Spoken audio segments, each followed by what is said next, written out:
বাংলাদেশ ৬ ষড়ঋতুর দেশ। ঋতুচক্রে হেমন্তর পরে আসে শীতকাল। পৌষ ও মাঘ এই ২ মাস শীতকাল। এই ২ মাসে প্রচুর শীত পড়ে।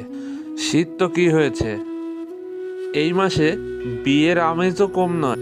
শহর বা গ্রাম অঞ্চলে বিয়ের ধুম যেন লেগেই থাকে।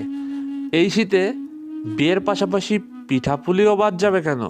শীত আসলে যেন গ্রামের মানুষদের ঘরে ঘরে পিঠাপুলির উৎসব শুরু হয়ে যায়। শহরের মানুষদের থেকে গ্রামের মানুষদের পিঠাপুলির উৎসব যেন কাটেই না। ঋতু বৈচিত্র্যের এই বাংলাদেশ অপরূপ এক সৌন্দর্যের নিদর্শন বহন করে। বাংলাদেশের ভৌগোলিক অবস্থান তাই আমাদের জানান দেয়। এই শীতকালে গ্রামের বাড়িতে যখন অতিথিদের আগমন হয়, নতুন নতুন পিঠাপুলিরও আমেজ বেড়ে যায় এই সময়ে। গ্রামের জামাইরা এই সময় শ্বশুর বাড়িতে যায় পিঠাপুলি খাওয়ার।